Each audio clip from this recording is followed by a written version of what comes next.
Good afternoon.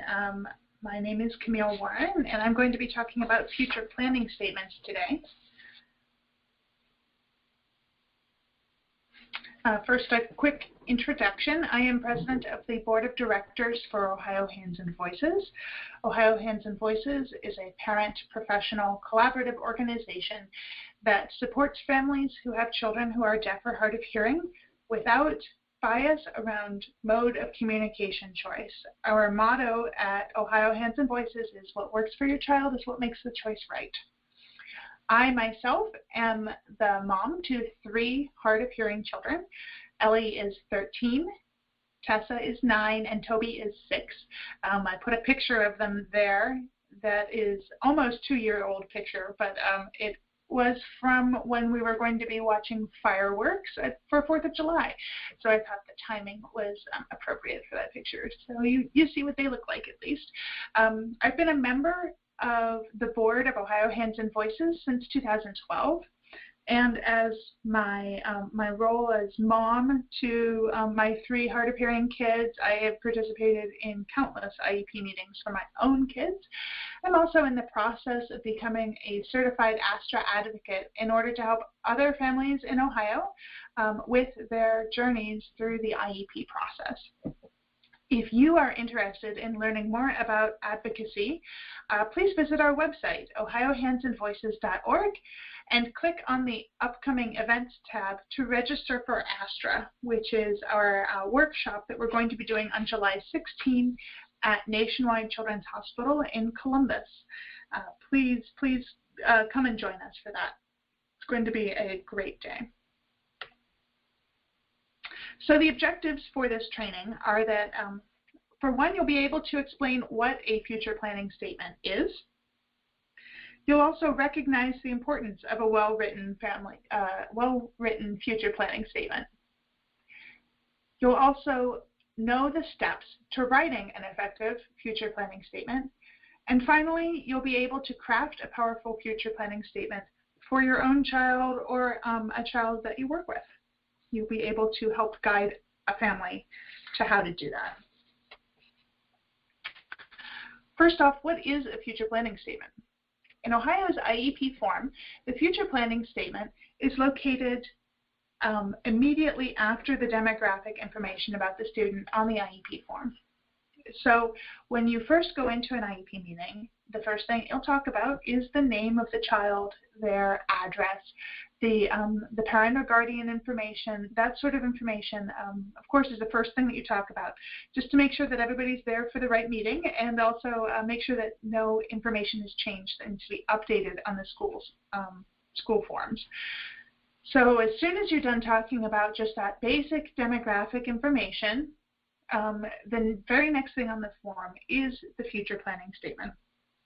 And really, that future planning statement is an opportunity for parents to set the tone for the meeting.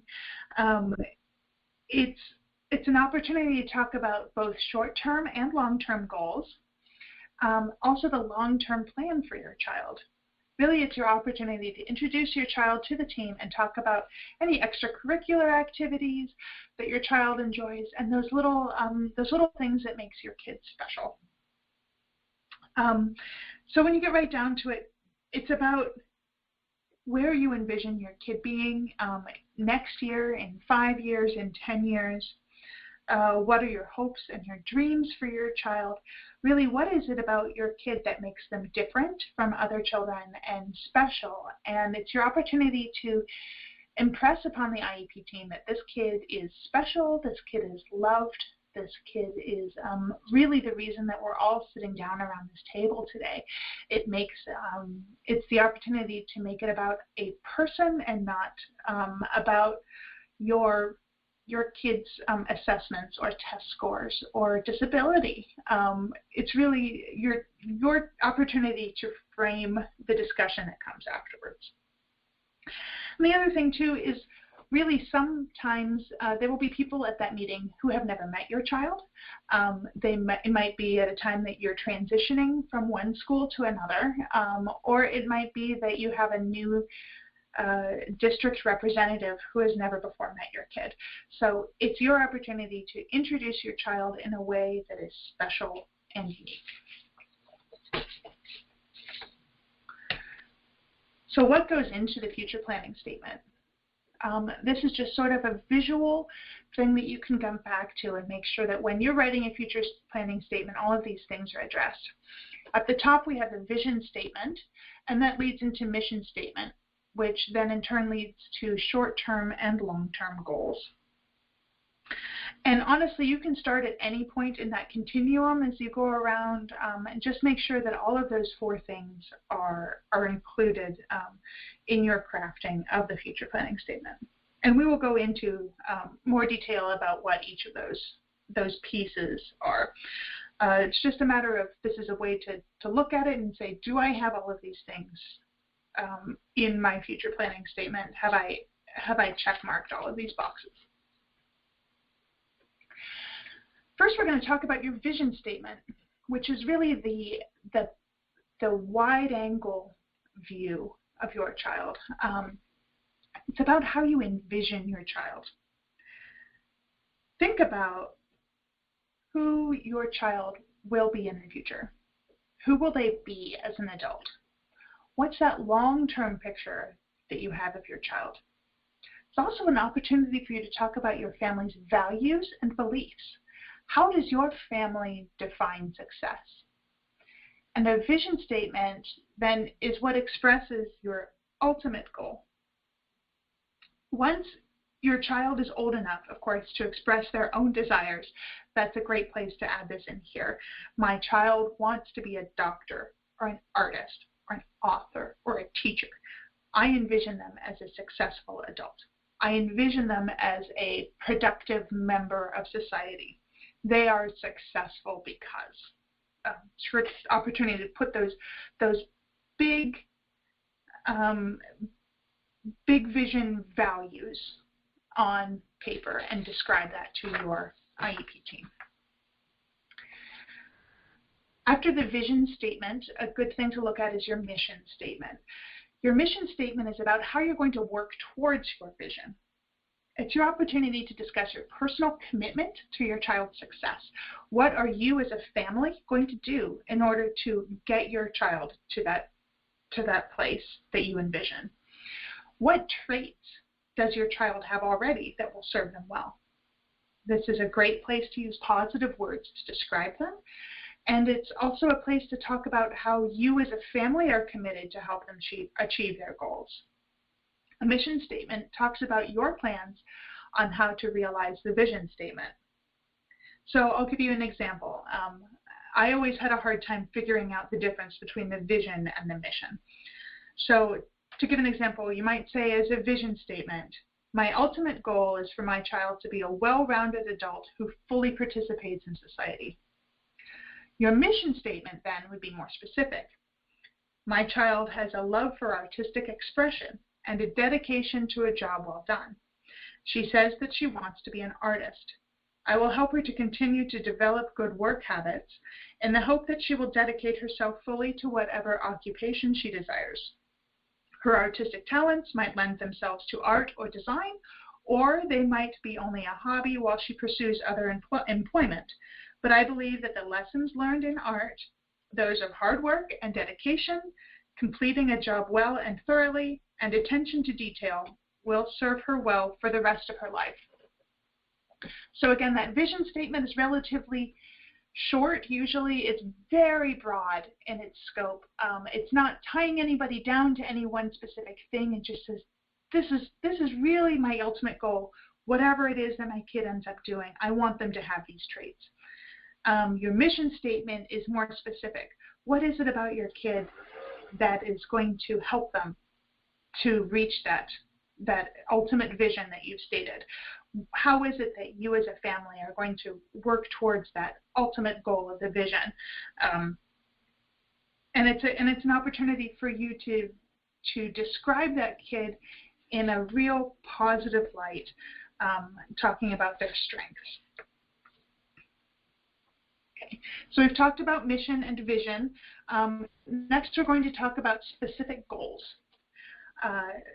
first of all, the short-term goals. The rest of the IEP, of course, is generally a one-year IEP with one-year goals and one-year measurable objectives to reach those goals. So, you know, in this place, you don't really want to get into a lot of nitty-gritty about, you know, 3 times out of 5, my child will place themselves in a good listening spot. That's not what this is about. It's more about your goals in the short term for your kid. So what would you like to see them do in the next year or two? And the other thing is, this is a really good place to discuss changes that you anticipate over the next few years. Put those things down in writing so that they're not a surprise to the school district. Really, as parents, we don't want things to be surprises when we go into an IEP meeting, and the school district doesn't like surprises either. So if you have a goal, for instance, of changing placement for your child in the next 2 years, this would be a great place to put that down. And part of it is that if you say, in 2 years, I would like my child placed in the mainstream, and that's written in your future planning statement, then the next time that you go to meet in a year, you can say, do you remember that I said that I wanted to see my child placed in the mainstream next year? How are we working towards that goal? And that will help to frame the IEP discussions towards that goal. So the specific goals, short-term goals for you that you might mention somewhere like this would be something like, I would like to see them placed in a mainstream classroom in 2 years. I would like to see them placed in a placed higher percentage of the time in a general education classroom in 2 years. I would like to see them take responsibility for their hearing aids or FM equipment care. I would like to have my child be more comfortable talking about their deafness to kids that they don't know. I would like to see them increase in their self-advocacy in new environments. Things like that are the kind of things that you can mention in this section. And again, it's a great opportunity to be open with the school district about your desires and your plan. This section, again, is not legally binding. So just because you as a family say that you'd like to change placement in 2 years does not mean that the school district is going to have to comply with that. But again, it's a good place to be open with your plans, your vision, your mission, what you want to see happen. And then you'll have something to come back to year after year and say, do you remember that we said last year these were the things that we wanted? How are we working towards those goals? And then we can talk about long-term goals. What kind of growth would you like to see in your child in 5 or more years? Where will your child be in 5 years? What do you think your child will enjoy? What is your 5-year plan, which is sort of a business kind of a mentality when you're talking about a kid, which maybe doesn't seem like it's in the right place, but it is important to think about those things. What do you think that your child what do you think their level of academic achievement will be in 5 years? Where do you want it to be? How will they be in 5 years' time? How close will they be to achieving that mission statement goal that you said? It's kind of looking at the baby steps.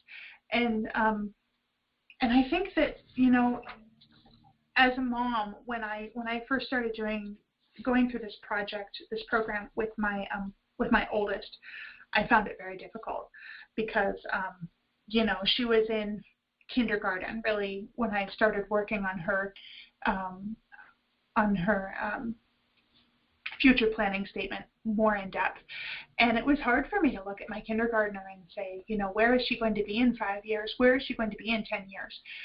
And really think about those things, because as a mom, of course, I just want her to stay little and to be my little girl forever. But when you really look at it, it is important to make those plans and to work towards challenging goals, because that's how our kids really can achieve.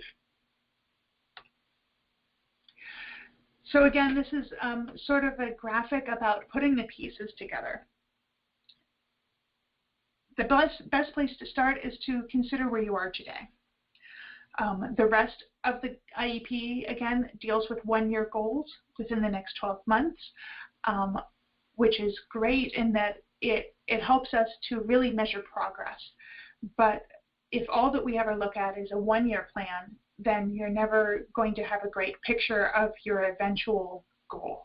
So the future planning statement is about mapping the route beyond those one-year goals that are in the rest of the IEP. So think about where your child will be in 5 years. If they're currently in kindergarten, then in 5 years they'd be in 5th grade, which 5th grade is on the cusp of middle school. What will that look like for them? Where will they be in school? What are your social emotional goals for your child when they reach that point in their lives? What about self-advocacy goals when they're there? Or let's take another child who is in, say, 6th grade. In 5 years, they will be in high school. What does that look like for them? What will their placement be? What do you hope their academic achievement will be like?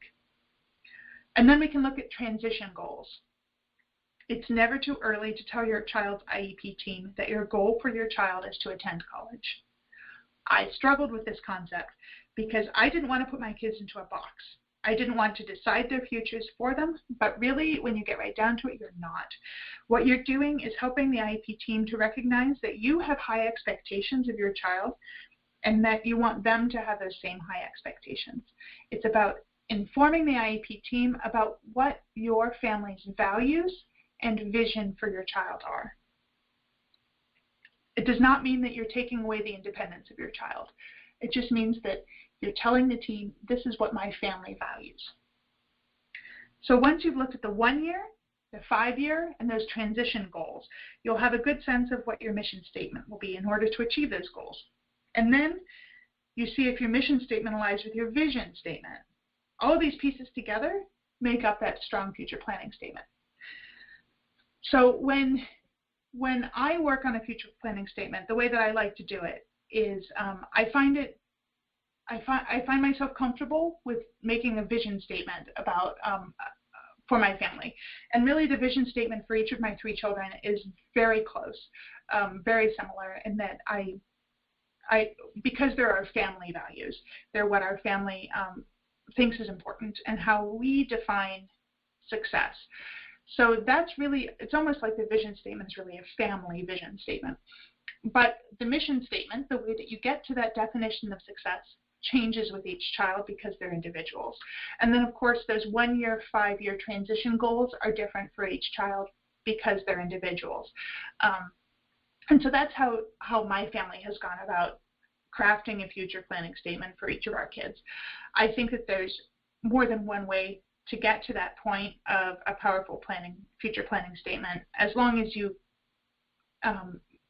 include all of these things in that future planning statement.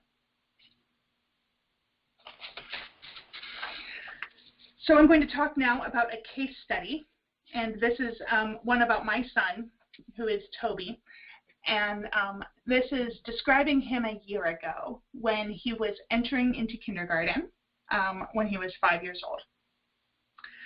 So Toby is a 5-year-old boy who will be entering kindergarten in the fall. He is currently placed in a deaf ed program out of district. His mother would like the school to consider placement in the neighborhood school starting in 1st grade. Toby's strengths include math and language. His weaknesses are pre-reading skills, mild articulation delay, and somewhat emotional immaturity. Toby's father is an engineer, and he envisions Toby following in his footsteps to be an engineer. Toby's mother enjoys watching Toby's creative play and notices that he likes to build things. Toby's interventions at school are speech therapy, auditory skills therapy. He uses an FM system and is placed in a standalone oral classroom with a teacher of the deaf.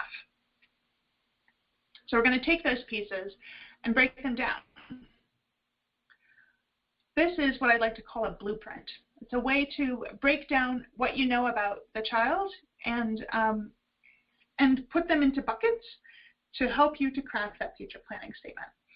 So all the way on the left, we have today. Today, describing Toby, his strengths are math and language. His placement is in an oral deaf ed classroom, and his needs are emotional maturity and reading intervention. In 1 year, our goal is to have Toby placed in the mainstream classroom. We'd like for him to be a strong self-advocate because we anticipate that being a need in the mainstream. We'd also like to see Toby appropriately challenged in academics. In 5 years, our goal is for Toby to be performing well academically and ready for advanced classes in middle school. We'd like to see Toby to be emotionally on par with his peers. At transition, which in this case we mean transition transition out of high school, we'd like to see Toby have high academic achievement, especially in the maths and sciences, and prepared for higher education. And then in adulthood, that vision statement. We'd like to see Toby as a well-adjusted member of society who is well-prepared and well-educated for his desired profession.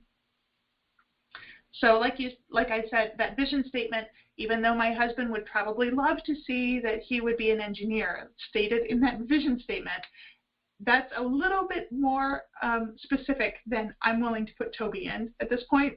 So I'm just going to say well-educated for his desired profession in order to not narrow the focus beyond what I'm comfortable with. So you take all of that information, and this is an example of Toby's future planning statement. This is not exactly what is on his IEP right now, but this is sort of taking all of that information and putting it into a paragraph that you can then send to the IEP team, and they can stick into that place on the form. Toby is a fun, inquisitive, creative 5-year-old boy. He loves to build and create with blocks and Legos at home. He is an innovative problem solver and works hard to please adults. Toby's parents envision a bright future for Toby. In the short term, they would like to see Toby mainstreamed in his local school in 1st grade so that he can forge lifelong relationships within his local community. His parents would like to see him challenged in academics to reach high goals, especially in math and sciences, where they can see true talent and capacity for higher thinking. His parents have high expectations for success and recognize that in order to reach those goals, Toby will need, at least in the short term, intervention services in reading and speech. With proper supports and amplification, Toby's parents anticipate that he will reach challenging goals, succeed academically and socially, and recognize his own intrinsic value as a productive member of our community.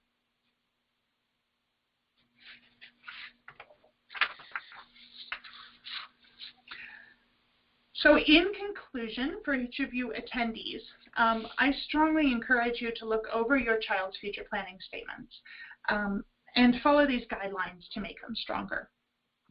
It will lead to good conversations within your family about what your family vision statement might be, about what your child's specific mission statement might be. I, as a parent, have heard so many statements from school representatives like, wow, I have never before heard such a well thought out future planning statement. And I think that part of it is that most parents don't know the power of this statement to frame the conversation of the rest of the IEP meeting. Really, it's an opportunity for you to change the conversation and from the very outset set a positive tone at your next IEP meeting. And so really the goal is that once you've determined your mission and vision statements, that you share those with your child's school so that you can all work together to achieve them. And that's really what it comes down to as far as the IEP team goes. You're all working towards that same goal that you've stated.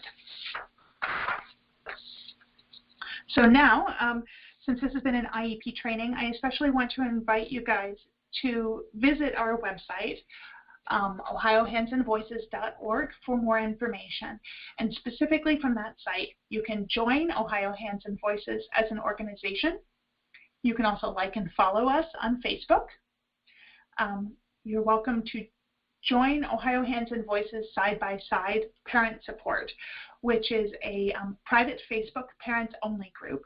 So what you'll need to do is do a Facebook search for that and request to join. Once you request to join, you'll be sent a message from either myself or one of the other Ohio Hands and Voices representatives to introduce yourself before we add you to that group. And that helps us to maintain the integrity of a closed group intended only for parents. But that group really is awesome and provides a lot of support. And then the last thing I'd like to invite you to is our ASTRA training on July 16 at Nationwide Children's Hospital. You can find out more information about that and register on the ohiohandsandvoices.org website, so that we would just love to see you all there. So please join us. Thank you so much for joining me and learning more about future planning statements. I'm going to go ahead and stop the recording at this time so that we have some time for questions and answers.